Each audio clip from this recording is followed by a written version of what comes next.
सो आइए परमेश्वर के वचनों की ओर चलेंगे इस समय। Book of John chapter 10 from verse 10 लिखा है साफ साफ कि चोर क्या करने आता है। पहला कुछ चुराने के लिए, दूसरा मार डालने के लिए और तीसरा नाश कर देने के लिए। लेकिन प्रभु क्या कहते हैं? प्रभु यीशु मसीह कहते हैं कि मैं इसलिए आया हूं कि वो क्या करें, जीवन पाएं और बहुतायत से पाऊं। यीशु मसीह के आने का पर्पस क्या था? कि तुम जियो, मरो नहीं। ईमानदारी से सोचना जरा, आज तुम संडे को यहां पर आए हो, लेकिन पिछले हफ्ते में तुम कितनी बार मर के आए? कुछ लोग आज सुबह आने से पहले मर के आए। एक मरना वो होता है जब हम सांस छोड़ देते हैं, शरीर चलना बंद हो जाता है, लेकिन एक मरना होता है जिसमें इंसान घुटता रहता है। कभी सिचुएशन, कभी कंडीशन, कभी लोगों के कारण, कभी हालातों से बेबस होकर मनुष्य बार बार मरता है।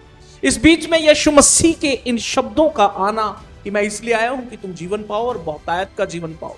हो सकता है ये शब्द आपको तसल्ली ना दे। क्यों? क्योंकि आप इसे बेहतर रीति से अंडरस्टैंड ही नहीं कर रहे हैं। इसे अंडरस्टैंड करने के लिए पहली बात पर जाएं, जहां पर लिखा है चोर इसलिए आता है कि वो चोरी करे, वो इसलिए आता है कि वो मार डाले, वो इसलिए आता है कि वो नाश कर दे। अब मेरे अजीजों, जब आपके घर में चोरी नहीं हो रही है तो फिर चोरी क्या हो रहा है? कोई तो है ना ऐसा। जब परमेश्वर की विपरीत कौन है? शैतान है कि नहीं? हम सब जानते हैं कि शैतान है, दुष्ट है। तो ये दुष्ट के विषय में कहा गया कि चोर वो चोरों की तरह आता, वो ऐसे नहीं गरजता बरसता नहीं आता, वो अपनी एंट्री लग्जरियस बना के नहीं आता कि मैं आ गया हूं। He just comes swiftly and he takes away. वो चोरी करता है। चोरी क्या करेगा? तुम्हारा आनंद। प्रभु यीशु मसीह कह के गए ना, कोई तुमसे तुम्हारा आनंद ना चुराने पाए। तो सबसे बड़ी चीज क्या है तुम्हारी चोरी करने की वाली चीज? आनंद। तुम्हें लगेगा पैसा वर्थ इट नहीं है। पैसा फॉलो करता है, फिर पैसा फ्लो करता है।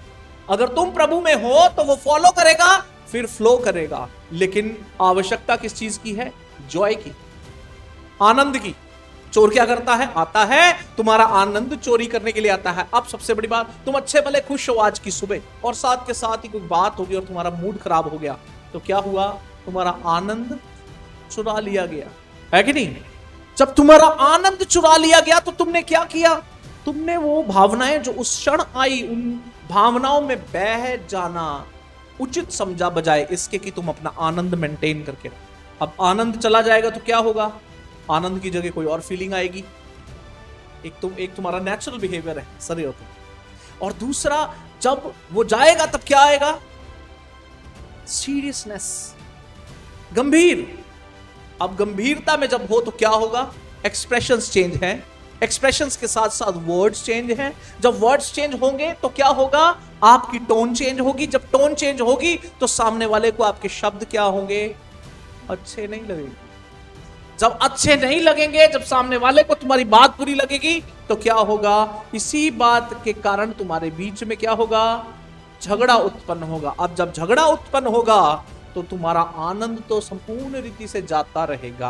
अब शायद तुम्हारा आनंद चाहे आ जाए, लेकिन उसका आनंद नहीं आएगा, क्योंकि तुमने ऐसा शब्द कहकर क्या कर दिया? अपने शब्दों के द्वारा तुमने घात कर दिया। बगैर सोचे समझे बोलना मतलब घात करने के बराबर है। तो घात कर दिया। तो चोर आया, चोरी की, फिर उसने घात किया, और फिर पूरे घर के आनंद को क्या कर दिया? उसने नाश कर दिया। Because we live on the zero tolerance ground. हम जीरो टॉलरेंस पे हैं कि हमें टॉलरेट ही नहीं करना है। मुझे टॉलरेट ही नहीं करना है कि ये बंदा मुझे बोले तो बोले क्यों। कितनी आसानी से, बड़ी छोटी सी चीज से ये सारा सिस्टम जो है खड़ा हो गया एक ही वचन में। लेकिन प्रभु यीशु मसीह कहते हैं मैं आ गया हूं। किस लिए आ गया हूं? ताकि तुम जियो और बहुतायत से जियो। अब ऐसे समय में आप क्या करोगे? बोलो, पुकारोगे यीशु मसीह को जब गुस्सा चढ़ा होगा? देखो, सिर तो हिलाना मत, क्योंकि ये कर नहीं रहे हम, है ना? तो हमें जानबूझ के बस हाँ में हाँ नहीं मिलानी। अच्छा है अब तक नहीं कर रहे, कोई बात नहीं, अब करेंगे। जब तुम्हें समझ आएगा कि वो जीना कैसे है। हमें सबको पता है यीशु मसीह ने क्या किया। खुशी खुशी अपनी जान किसके लिए दे दी? रीजन क्या था? हम बच जाए। यीशु मसीह के जान देने से हम कैसे बचेंगे? आपको यह समझने की आवश्यकता है। पहली बात तो वेदी कभी निर्दोष की बलि स्वीकार नहीं करती। जब पाप बलि की बात हो रही है ना, तो निर्दोष की बलि स्वीकार नहीं की जाती। वहां पर जिसने पाप किया उसी को अपनी बलि चढ़ानी है। वो अपनी जगह किस चीज की बलि चढ़ाता है? वो डिपेंड करता है कि नहीं। अब यीशु मसीह अपनी पूरी धार्मिकता को लेकर उस सूली पर चढ़ गया और उस सूली से उसने हमारे लिए क्या कर दिया, अपनी उस धार्मिकता को दे दिया। देखो आदान प्रदान होगा, तुम्हारी लानत इनटेक है कि नहीं, और उसकी धार्मिकता आउटपुट पे है। अब दिक्कत क्या है, आपको क्या लगता है यीशु मसीह ने जो मृत्यु ली वो कैसी मृत्यु थी? मजेदार थी? ऐसा तो नहीं था इंजेक्शन लगा दिया यीशु मसीह के, शरीर शून्य हो गया, फिर मारते रहो यीशु मसीह, कोई चक्कर नहीं, मारी चलो, मुझे कोई फर्क नहीं पड़ रहा, ऐसा लग रहा है? लिखा है मेरे अजीजों की निहायत दर्दनाक। दुनिया में बहुत सारे लोग बहुत सारी बातें करते हैं कोई ऐसा, लेकिन इतिहास गवाह है कि सबसे ज्यादा क्रूअल कौन से लोग थे?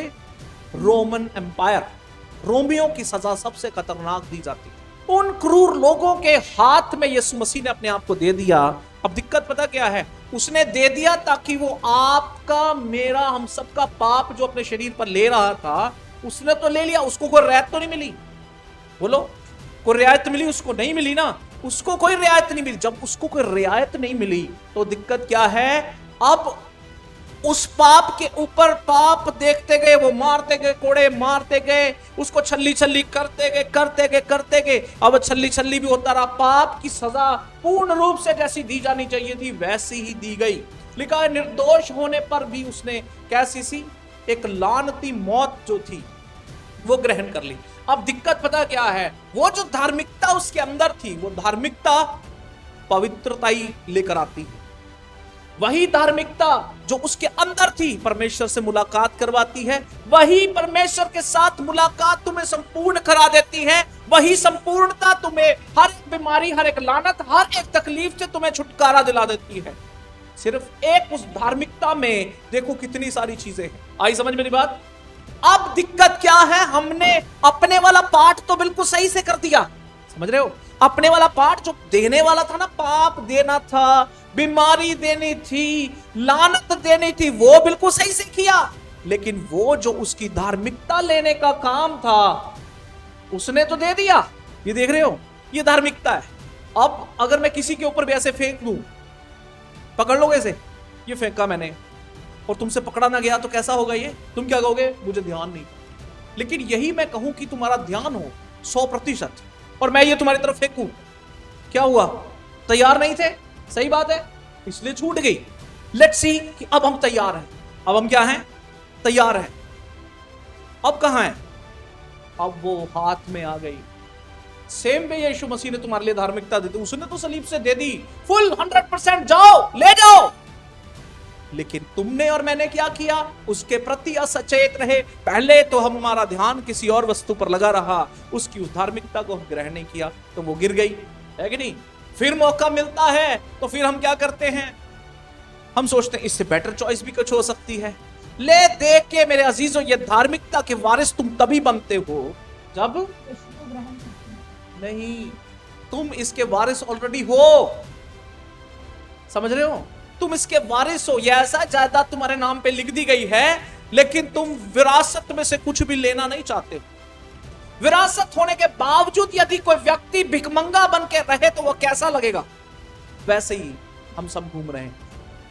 विरासत में मेरे पास धार्मिकता है, वो धार्मिकता जो मुझे परमेश्वर से मिलाती है, वो धार्मिकता जो मुझे क्या करती है? मुझे परमेश्वर की नजदीकी में लेकर आती है। अब उस संपूर्ण परमेश्वर के पास रहने पर क्या होगा? वही धार्मिकता मुझे संपूर्ण कर देगी, वही धार्मिकता मेरे अंदर की हर एक कमी को दूर कर देगी, वही धार्मिकता मुझे हर एक बात से शुद्ध कर देगी। सब चीजें एक ही चीज में, वो जो मुझे विरासत में मिली। दुनिया में जानते हो सबसे ज्यादा कठिन चीज क्या चीज प्राप्त करनी है? वो है धार्मिकता, राइचियसनेस। धार्मिकता, रिलीजियसनेस नहीं बोल रहा हूं मैं, राइचियसनेस।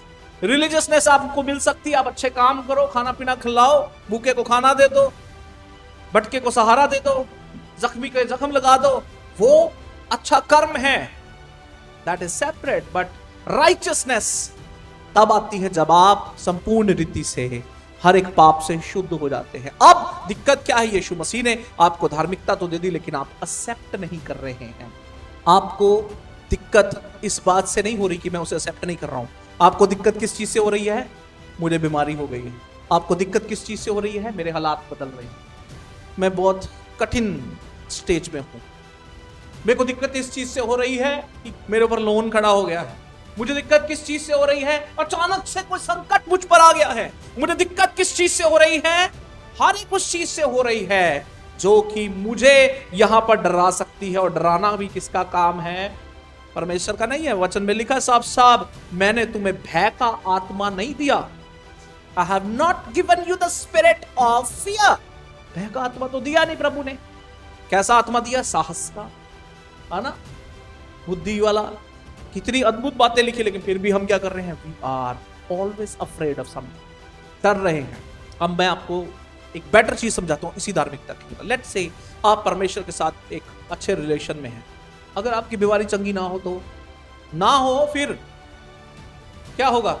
अगर आपका कर्ज माफ ना हो तो क्या होगा? अगर आपको जॉब मिले और एकदम से चली जाए तो क्या होगा?